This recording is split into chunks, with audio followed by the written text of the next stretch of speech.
ಶ್ರೀಮದ್ಭಗವದ್ಗೀತಾ ಧೃತರಾಷ್ಟ್ರ ಉವಾಚ. ಧೃತರಾಷ್ಟ್ರನು ಹೇಳಿದನು, ಹೇ ಸಂಜಯ, ಧರ್ಮಭೂಮಿಯಾದ ಕುರುಕ್ಷೇತ್ರದಲ್ಲಿ ಸೇರಿದ ಯುದ್ಧದ ಇಚ್ಛೆಯುಳ್ಳ ನನ್ನವರು ಹಾಗೂ ಪಾಂಡುವಿನ ಪುತ್ರರು ಏನು ಮಾಡಿದರು? ಸಂಜಯ ಉವಾಚ. ಸಂಜಯನು ಹೇಳಿದನು, ಯುದ್ಧಾರಂಭದ ಸಮಯದಲ್ಲಿ ರಾಜನಾದ ದುರ್ಯೋಧನನು ವ್ಯೂಹರಚನಾಯುಕ್ತವಾದ ಪಾಂಡವರ ಸೈನ್ಯವನ್ನು ನೋಡಿ ದ್ರೋಣಾಚಾರ್ಯರ ಬಳಿಗೆ ಹೋಗಿ ಈ ಮಾತನ್ನು ಹೇಳಿದನು. ಹೇ ಆಚಾರ್ಯರೇ, ತಮ್ಮ ಬುದ್ಧಿವಂತನಾದ ಶಿಷ್ಯ ದ್ರುಪದ ಪುತ್ರ ದೃಷ್ಟದ್ಯುಮ್ನನ ಮೂಲಕ ವ್ಯೂಹಾಕಾರವಾಗಿ ನಿಲ್ಲಿಸಲ್ಪಟ್ಟ ಪಾಂಡುಪುತ್ರರ ಈ ಬಹಳ ದೊಡ್ಡದಾದ ಸೈನ್ಯವನ್ನು ನೋಡಿರಿ. ಈ ಸೈನ್ಯದಲ್ಲಿ ದೊಡ್ಡ ದೊಡ್ಡ ಧನುಸ್ಸುಳ್ಳ ಹಾಗೂ ಯುದ್ಧದಲ್ಲಿ ಭೀಮಾರ್ಜುನರಿಗೆ ಸಮಾನರಾದ ಶೂರ ವೀರ ಸಾತ್ಯಕಿಯೂ, ವಿರಾಟನು, ಮಹಾರಥಿಯಾದ ದ್ರುಪದರಾಜನು, ದೃಷ್ಟಕೇತು ಮತ್ತು ಚೇಕಿತಾನನು ಹಾಗೂ ಬಲಶಾಲಿಯಾದ ಕಾಶಿರಾಜನು, ಪುರುಜಿತ್ತು, ಕುಂತಿಭೋಜನು, ಮನುಷ್ಯರಲ್ಲಿ ಶ್ರೇಷ್ಠನಾದ ಶೈಬ್ಯನು, ಪರಾಕ್ರಮಿಯಾದ ಯುಧಾಮನ್ಯುವು, ಬಲಶಾಲಿಯಾದ ಉತ್ತಮೌಜನು, ಸುಭದ್ರಾಪುತ್ರನಾದ ಅಭಿಮನ್ಯುವು ಹಾಗೂ ದ್ರೌಪದಿಯ 5 ಪುತ್ರರು, ಇವರೆಲ್ಲರೂ ಮಹಾರಥಿಗಳಾಗಿದ್ದಾರೆ. ಹೇ ಬ್ರಾಹ್ಮಣ ಶ್ರೇಷ್ಠರೇ, ನಮ್ಮ ಪಕ್ಕದಲ್ಲಿಯೂ ಕೂಡ ಯಾವ ಪ್ರಧಾನರಾದ ಯೋಧರಿದ್ದಾರೆಯೋ ಅವರನ್ನು ನೀವು ತಿಳಿದುಕೊಳ್ಳಿರಿ. ತಮ್ಮ ತಿಳುವಳಿಕೆಗಾಗಿ ನನ್ನ ಸೈನ್ಯದಲ್ಲಿ ಯಾರು ಯಾರು ಸೇನಾಧಿಪತಿಗಳಿದ್ದಾರೋ ಅವರನ್ನು ತಿಳಿಸುತ್ತೇನೆ. ದ್ರೋಣಾಚಾರ್ಯರಾದ ನೀವು ಮತ್ತು ಪಿತಾಮಹರಾದ ಭೀಷ್ಮರು ಹಾಗೂ ಕರ್ಣನು ಮತ್ತು ಸಂಗ್ರಾಮ ವಿಜಯಿಯಾದ ಕೃಪಾಚಾರ್ಯರು, ಅಂತೆಯೇ ಅಶ್ವತ್ಥಾಮನು, ವಿಕರ್ಣನು ಮತ್ತು ಸೋಮದತ್ತನ ಪುತ್ರನಾದ ಭೂರಿಶ್ರವನು. ಇನ್ನೂ ಕೂಡ ನನಗೋಸ್ಕರ ಜೀವನದ ಆಸೆಯನ್ನು ತ್ಯಾಗ ಮಾಡಿರುವ ಅನೇಕರಾದ ಶೂರವೀರರು ಅನೇಕ ಪ್ರಕಾರದ ಶಸ್ತ್ರಾಸ್ತ್ರಗಳಿಂದ ಸುಸಜ್ಜಿತರಾಗಿದ್ದಾರೆ ಮತ್ತು ಅವರೆಲ್ಲರೂ ಯುದ್ಧದಲ್ಲಿ ನಿಪುಣರಾಗಿದ್ದಾರೆ. ಭೀಷ್ಮ ಪಿತಾಮಹರ ಮೂಲಕ ರಕ್ಷಿತವಾದ ನಮ್ಮ ಆ ಸೈನ್ಯವು ಅಪರಿಮಿತವಾಗಿದೆ, ಅರ್ಥಾತ್ ಎಲ್ಲ ಪ್ರಕಾರದಿಂದ ಅಜೇಯವಾಗಿದೆ ಮತ್ತು ಭೀಮನಿಂದ ರಕ್ಷಿತವಾಗಿರುವ ಇವರುಗಳ ಈ ಸೈನ್ಯವು ಪರಿಮಿತ, ಅರ್ಥಾತ್ ಗೆಲ್ಲಲು ಸುಗಮವಾಗಿದೆ. ಆದ್ದರಿಂದ ಎಲ್ಲ ವ್ಯೂಹದ್ವಾರಗಳಲ್ಲಿ ನಿಮ್ಮ ನಿಮ್ಮ ಜಾಗಗಳಲ್ಲಿ ಸ್ಥಿರವಾಗಿರುತ್ತಾ ನೀವೆಲ್ಲರೂ ನಿಸ್ಸಂದೇಹರಾಗಿ ಭೀಷ್ಮ ಪಿತಾಮಹರನ್ನೇ ಎಲ್ಲ ಕಡೆಯಿಂದ ರಕ್ಷಿಸಿರಿ. ಕೌರವರಲ್ಲಿ ವೃದ್ಧರಾದ ಬಹಳ ಪ್ರತಾಪಿಯಾದ ಪಿತಾಮಹ ಭೀಷ್ಮರು ಆ ದುರ್ಯೋಧನನ ಹೃದಯದಲ್ಲಿ ಹರ್ಷವನ್ನುಂಟು ಮಾಡುತ್ತಾ ಉಚ್ಚಸ್ವರದಲ್ಲಿ ಸಿಂಹದ ಗರ್ಜನೆಗೆ ಸಮಾನವಾಗಿ ಗರ್ಜಿಸಿ ಶಂಖವನ್ನು ಊದಿದರು. ಇದಾದ ನಂತರ ಶಂಖಗಳು, ನಗಾರಿಗಳು ಹಾಗೂ ಡೋಲು, ಮೃದಂಗ, ಕಹಳೆ ಮೊದಲಾದ ವಾದ್ಯಗಳು ಒಟ್ಟಿಗೆ ಮೊಳಗಿದವು.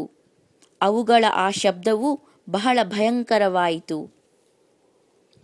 ಇದಾದ ನಂತರ ಬಿಳಿಯ ಬಣ್ಣದ ಕುದುರೆಗಳಿಂದ ಯುಕ್ತವಾದ ಉತ್ತಮ ರಥದಲ್ಲಿ ಕುಳಿತಿದ್ದ ಭಗವಾನ್ ಶ್ರೀಕೃಷ್ಣನು ಮತ್ತು ಅರ್ಜುನನೂ ಕೂಡ ಅಲೌಕಿಕವಾದ ಶಂಖಗಳನ್ನು ಊದಿದರು. ಭಗವಾನ್ ಶ್ರೀಕೃಷ್ಣನು ಪಾಂಚಜನ್ಯವೆಂಬ ಹೆಸರಿನ ಶಂಖವನ್ನು, ಅರ್ಜುನನು ದೇವದತ್ತವೆಂಬ ಹೆಸರಿನ ಶಂಖವನ್ನು ಮತ್ತು ಭಯಾನಕ ಕರ್ಮಗಳನ್ನು ಮಾಡುವ ಭೀಮಸೇನನು ಪೌಂಡ್ರವೆಂಬ ಹೆಸರಿನ ಮಹಾಶಂಖವನ್ನು ಊದಿದರು.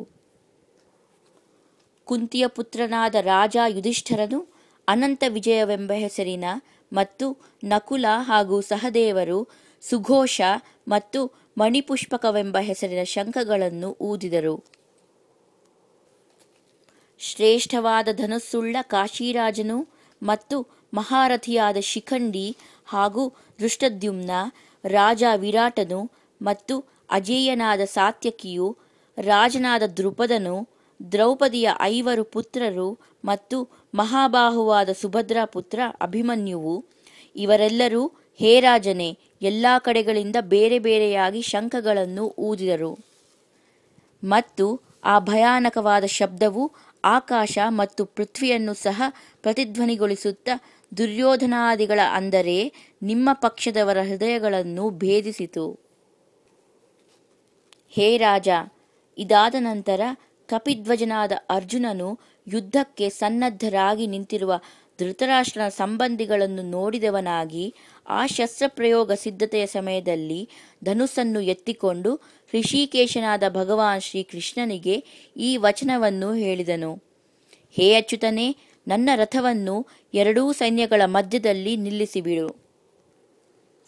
ನಾನು ಯುದ್ಧಕ್ಷೇತ್ರದಲ್ಲಿ ಸನ್ನದ್ಧರಾಗಿರುವ ಯುದ್ಧದ ಅಭಿಲಾಷೆಯುಳ್ಳ ಈ ವಿಪಕ್ಷದ ಯೋಧರನ್ನು ಚೆನ್ನಾಗಿ ನೋಡಿಬಿಡುತ್ತೇನೆ.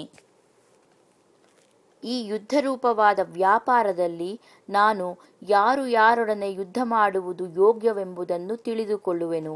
ಅಲ್ಲಿಯವರೆಗೆ ರಥವನ್ನು ನಿಲ್ಲಿಸಿಕೊಂಡಿರು.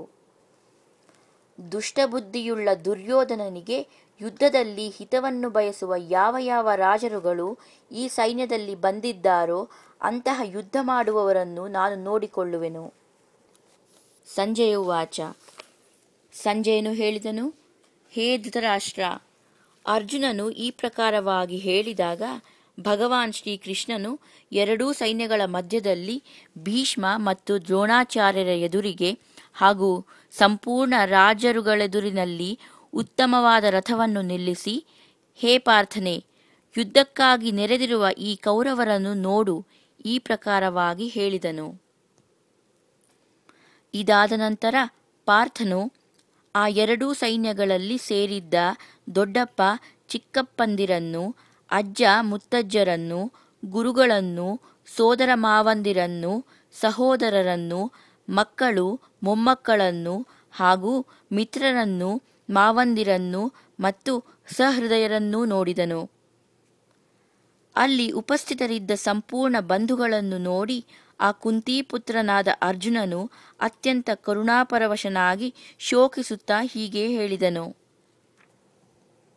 ಅರ್ಜುನನು ಹೇಳಿದನು, ಹೇ ಕೃಷ್ಣ, ಯುದ್ಧ ಕ್ಷೇತ್ರದಲ್ಲಿ ಸಿದ್ಧರಾಗಿ ನಿಂತಿರುವ ಯುದ್ಧಾಭಿಲಾಷಿಗಳಾದ ಈ ಸ್ವಜನ ಸಮುದಾಯವನ್ನು ನೋಡಿ ನನ್ನ ಅಂಗಾಂಗಗಳು ಶಿಥಿಲವಾಗಿ ಹೋಗುತ್ತಿವೆ, ಮುಖವು ಒಣಗಿ ಹೋಗುತ್ತಿದೆ ಹಾಗೂ ನನ್ನ ಶರೀರದಲ್ಲಿ ಕಂಪನ ಮತ್ತು ರೋಮಾಂಚವಾಗುತ್ತಿದೆ.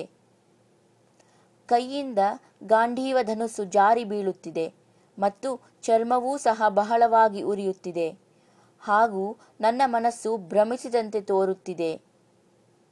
ಆದ್ದರಿಂದ ನಾನು ನಿಂತುಕೊಂಡಿರಲೂ ಸಹ ಸಮರ್ಥನಾಗಿಲ್ಲ. ಹೇ ಕೇಶವ, ನಾನು ಲಕ್ಷಣಗಳನ್ನು ಸಹ ವಿಪರೀತವಾಗಿಯೇ ನೋಡುತ್ತಿದ್ದೇನೆ ಹಾಗೂ ಯುದ್ಧದಲ್ಲಿ ಸ್ವಜನ ಸಮುದಾಯವನ್ನು ಕೊಂದು ಯಾವ ಶ್ರೇಯಸ್ಸನ್ನೂ ನೋಡುವುದಿಲ್ಲ. ಹೇ ಕೃಷ್ಣನೇ, ನಾನಾದರೋ ವಿಜಯವನ್ನಾಗಲಿ ರಾಜ್ಯವನ್ನಾಗಲಿ ಹಾಗೂ ಸುಖವನ್ನಾಗಲಿ ಇಚ್ಛಿಸುವುದಿಲ್ಲ. ಹೇ ಗೋವಿಂದನೇ, ನಮಗೆ ಇಂತಹ ರಾಜ್ಯದಿಂದ ಯಾವ ಪ್ರಯೋಜನವಿದೆ?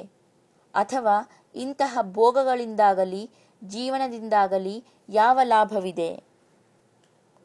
ನಾವು ಯಾರಿಗಾಗಿ ರಾಜ್ಯವನ್ನು, ಭೋಗಗಳನ್ನು ಮತ್ತು ಸುಖಾದಿಗಳನ್ನು ಇಚ್ಛಿಸುತ್ತೇವೆಯೋ ಅಂತಹವರೇ ಆದ ಇವರೆಲ್ಲರೂ ಧನ ಮತ್ತು ಜೀವನದ ಆಸೆಯನ್ನು ತ್ಯಜಿಸಿ ಯುದ್ಧಕ್ಕಾಗಿ ನಿಂತಿದ್ದಾರೆ. ಗುರುಗಳು, ದೊಡ್ಡಪ್ಪ ಚಿಕ್ಕಪ್ಪಂದಿರು, ಪುತ್ರರು ಮತ್ತು ಅದೇ ಪ್ರಕಾರವಾಗಿ ಅಜ್ಜಂದಿರು, ಸೋದರ ಮಾವಂದಿರು, ಮಾವಂದಿರು, ಪೌತ್ರರು, ಭಾವಮೈದುನರು, ಹಾಗೆಯೇ ಇನ್ನೂ ಅನೇಕ ಸಂಬಂಧಿಗಳೂ ಇದ್ದಾರೆ. ಹೇ ಮಧುಸೂದನ, ನನ್ನನ್ನು ಕೊಂದರೂ ಅಥವಾ 3 ಲೋಕಗಳ ರಾಜ ದೊರಕಿದರೂ ಸಹ ನಾನು ಇವರೆಲ್ಲರನ್ನೂ ಕೊಲ್ಲಲು ಇಚ್ಛಿಸುವುದಿಲ್ಲ. ಮತ್ತೆ ಭೂಮಂಡಲದ ರಾಜ್ಯಕ್ಕಾಗಿಯಾದರೋ ಹೇಳುವುದೇನಿದೆ? ಹೇ ಜನಾರ್ದನ, ಧೃತರಾಷ್ಟ್ರನ ಪುತ್ರರನ್ನು ಕೊಲ್ಲುವುದರಿಂದ ನಮಗೆ ಯಾವ ಸಂತೋಷ ಉಂಟಾಗುವುದು? ಈ ಆತತಾಯಿಗಳನ್ನು ಕೊಲ್ಲುವುದರಿಂದಲಾದರೋ ನಮಗೆ ಪಾಪವೇ ತಟ್ಟುವುದು. ಆದುದರಿಂದ ಹೇ ಮಾಧವನೇ, ನಮ್ಮ ಬಾಂಧವರೇ ಆದ ಧೃತರಾಷ್ಟ್ರನ ಮಕ್ಕಳನ್ನು ಕೊಲ್ಲುವುದು ನಮಗೆ ಯೋಗ್ಯವಲ್ಲ.